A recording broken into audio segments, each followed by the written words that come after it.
अस्सलाम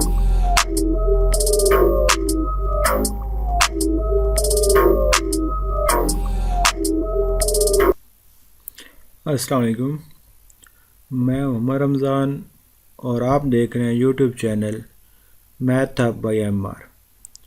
आप लोगों के सामने डॉक्टर इरफान अली की असाइनमेंट है। सब्जेक्ट आपके पास है MTH 101, असाइनमेंट नंबर 1 है और सेशन चार्ज हैं डॉक्टर इरफान अली। तो ये असाइनमेंट आप लोगों के सामने है। फर्स्ट क्वेश्चन आपके पास है, a ball is thrown into the air and its height h at time t is given by the following quadratic equation।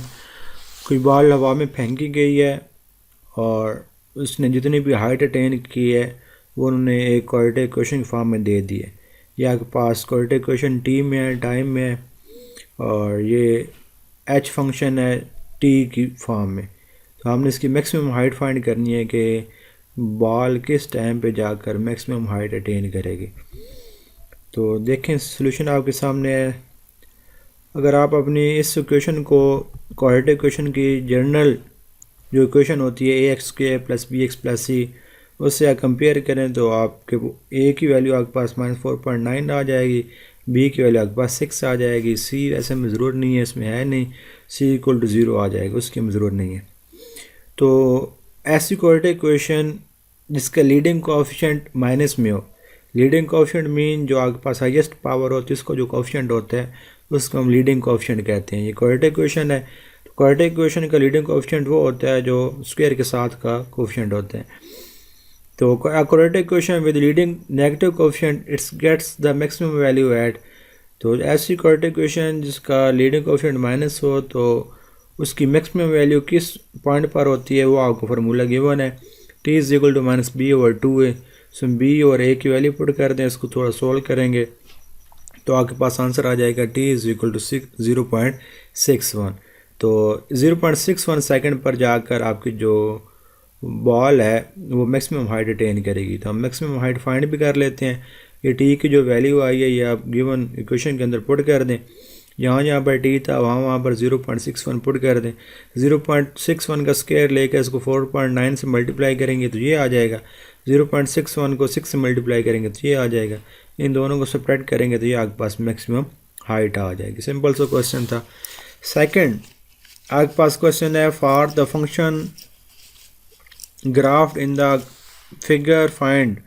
आपको एक फिगर दी गई है, उसमें ग्राफ बना हुआ है। ग्राफ की मदद से आपने ये लेफ्ट हैंड लिमिट, ये जो limit h approaches to 0 minus है इसका मतलब होता है ये लेफ्ट हैंड लिमिट, और ऊपर जो प्लस उसका मतलब होता है राइट हैंड लिमिट, और ये जो g(0) है यानी कि आपने उस पॉइंट पर इसकी वैल्यू फाइंड करनी है। तो आपको जो गिवन ग्राफ है वो मैं आपको दिखाता हूँ कैसा है। ये आपका गिवन ग्राफ है। इस ग्राफ पर ज़रा गौर करें ना तो ये ग्राफ आपका कॉन्टीन्यूस है, और ये ना काज का ग्राफ है। ट्रिग्नोमेट्रिक फंक्शन जो काज है ना ये उसका ग्राफ है। तो ये कॉन्टीन्यूस ग्राफ है। तो कॉन्टीन्यूस ग्राफ जो आपके पास जो फंक्शन कॉन्टीन्यूस होता है उसकी left hand limit, right hand limit और function value at that point वो इक्वल होते हैं।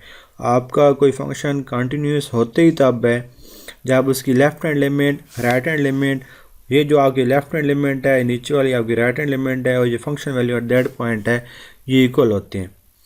तो मैंने लिखा है as given graph is continuous, so LHL mean left hand limit is equal to right hand limit is equal to function value at that point.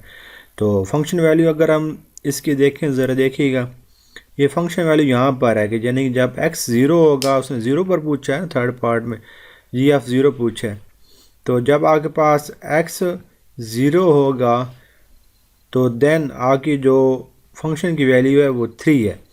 It's mean left hand limit जो first one है ये left hand limit है 0 minus. इसका मतलब है कि हम 0 को ये इस साइड से अप्रोच करेंगे, लेफ़्ट साइड से अप्रोच करेंगे। तो लेफ़्ट साइड से भी अप्रोच करेंगे तब भी आपका आंसर 3 रहना है। राइट हैंड लिमिट 0 प्लस यानी कि इस तरफ से हम अप्रोच करेंगे तब भी आपका आंसर +3 रहना है, और 0 पर तो आपका है ही 3। क्यों तीनों वैल्यूज़ 3 क्यों आई हैं? क्योंकि आप जो गिवन फंक्शन है ये कंटिन्यूस फंक्शन है, और कंटिन्यूस फंक्शन की ये डेफिनेशन होती है कि उसकी left hand limit is equal to right hand limit is equal to function value at that point होती है। इसलिए आपके पास ये तीनों का आंसर क्या आ जाएगा? 3 आ जाएगा। ये था आपके पास क्वेश्चन। और जो क्वेश्चन फर्स्ट है उसको आप एक और मेथड से भी सोल्व कर सकते हैं। अगर आप इसका डेरिवेटिव ले लें, जो गिवन इक्वेशन है, आप इसका फर्स्ट डेरिवेटिव ले लें रिस्पेक्ट टू टी, तो फर्स्ट डेरिवेटिव को इक्वल टू 0 पुट करेंगे तो वहाँ से आप टी की वैल्यू निकालेंगे। टी की वैल्यू जो आपके पास निकलेगी वो क्रिटिकल पॉइंट होगा, वो ये निकलेगी जो हमारी ये टी की वैल्यू आई है।